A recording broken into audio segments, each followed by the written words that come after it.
Salut à tous, parlons peu, parlons bien. Il y a un petit moment déjà, j'ai fait une vidéo sur 10 choses à ne jamais faire au Japon. Alors elle vous a plutôt plu, elle a assez bien fonctionné. Non, alors excuse-moi, je l'ai vu, c'était vraiment putaclic. Il y avait une flèche rouge sur la miniature. Et même à un moment donné, t'as dit ouais, je sais pas quoi, les Japonais ils tendent les deux mains. Moi une fois j'ai vu un Japonais tendre une seule main, donc c'est faux. Bon, elle vous a plutôt plu sauf à Serge ici présent. Dans cette vidéo, je parlais pas par contre des choses à ne pas faire dans les transports japonais. Justement, cette vidéo est là pour ça, avec un petit top 10 des choses à ne pas faire au Japon dans les transports. Oui, alors, non, c'est juste que, c'est juste parce que, quand même, abonnez-vous, hein. Non, c'est quand même cool.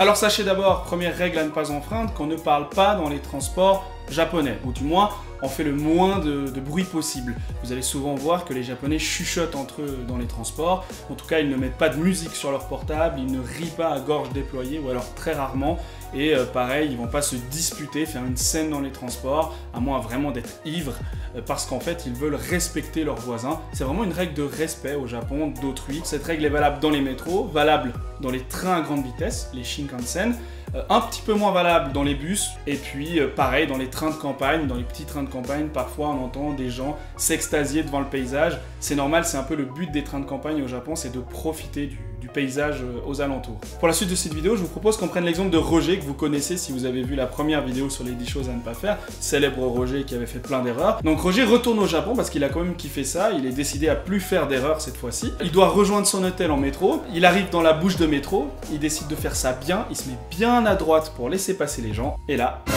Eh oui, parce qu'au Japon, on ne se tient pas à droite comme dans la plupart des pays occidentaux, mais on se tient à gauche dans les escalators, exception faite d'Osaka où tout est un peu inversé. Mais si on veut laisser passer les gens, il faut se tenir à gauche dans les escalators, à gauche dans les escalators. Alors notre Serge s'est fait un petit peu gronder, mais c'est pas grave, il est quand même excité de redécouvrir la ville de Tokyo. Le métro arrive, il se rue dedans.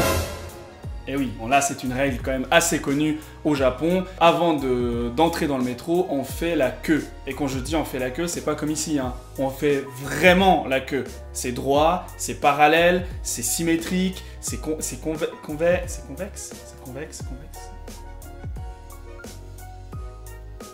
L'ordre et la discipline, quoi qu'on dise tous les Serges du monde, c'est quelque chose qui est extrêmement important au Japon puisque c'est aussi une histoire de respect pour les autres. Donc si vous voulez prendre le métro, donc ce que vous allez forcément faire au Japon, regardez bien au sol, vous avez des petits marquages, il vous faut rentrer dans la colonne, attendre votre tour, quitte à rater le prochain métro, c'est pas grave, en général ça n'arrive pas, mais s'il faut rater le métro, on ne dépasse pas, on rate le métro et on attend son tour. Dans le wagon, notre ami Roger regarde un petit peu autour de lui.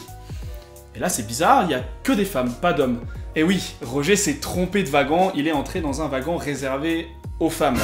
Au Japon, comme dans certains autres pays du monde, il existe des wagons qui sont réservés aux femmes. C'est dû à un problème assez grave qui existe également dans la plupart des pays du monde, c'est-à-dire les attouchements ou le harcèlement dans le métro, ce qu'on appelle chikan en japonais. Et pour remédier à ça, le gouvernement a mis en place des horaires durant lesquels certaines rames de métro sont réservées aux femmes. C'est souvent très tôt le matin, très tard le soir ou durant les heures de pointe. Pour savoir quelle rame est réservée à quel moment aux femmes, tout est indiqué, hein. Il suffit de regarder au sol, vous avez par exemple des indications qui vous disent « Women Only » et donc vous savez qu'à cet endroit, ce sera une rame qui va arriver, qui sera réservée aux femmes. Après avoir rejoint à la station suivante un wagon pour femmes et hommes, notre ami Roger, un peu déstabilisé, décide de s'asseoir, mais le pauvre Roger ne s'aperçoit pas qu'il s'est assis sur une banquette réservée aux personnes âgées.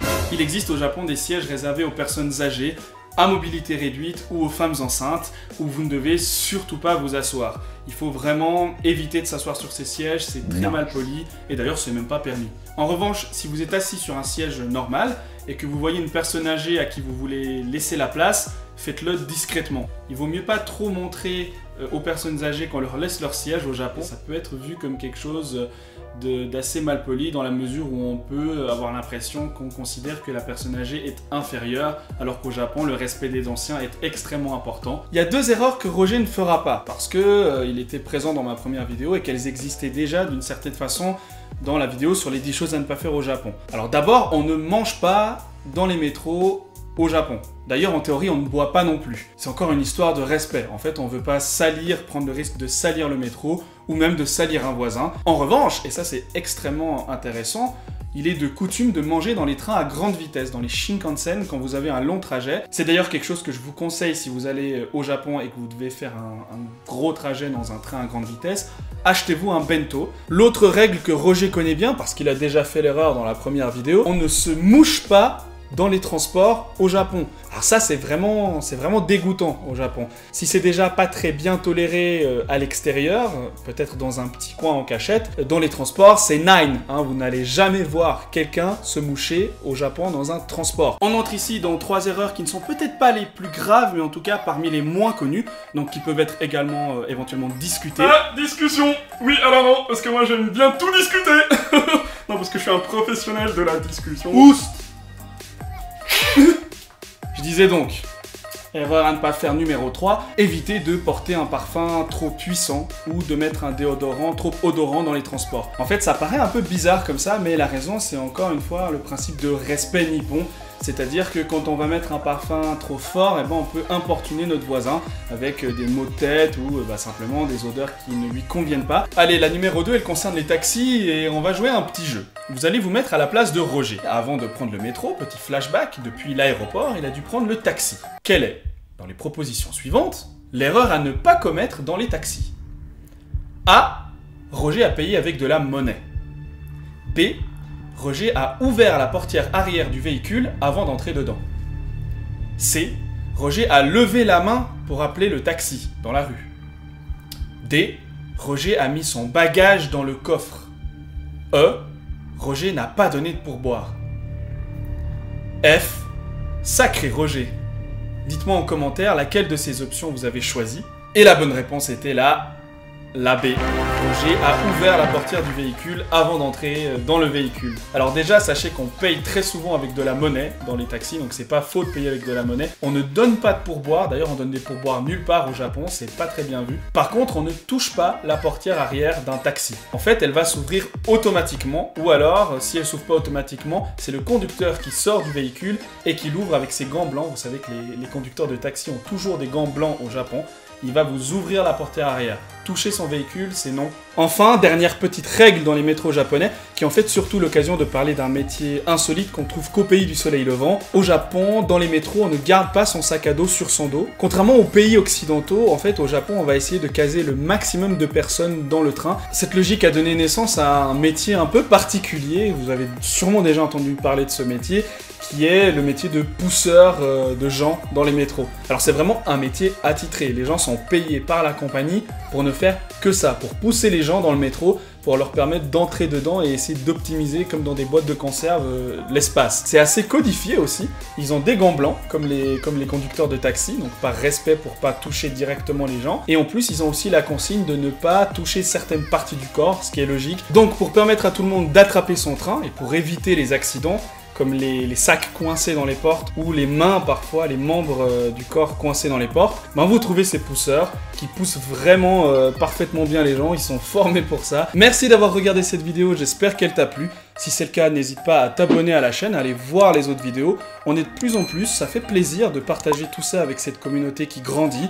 Et puis si tu veux me soutenir, il y a d'autres moyens aussi, tu les connais, hein. C'est le fameux like sous la vidéo. Allez me suivre sur les réseaux sociaux, Twitter, Instagram, Facebook. Et puis nous, on se dit à la prochaine pour de nouvelles aventures. Des personnes fortes qui vont pas vraiment vouloir montrer leur infériorité physique. Oh, c'est de la merde. J'aime bien tout discuter. Alors par exemple...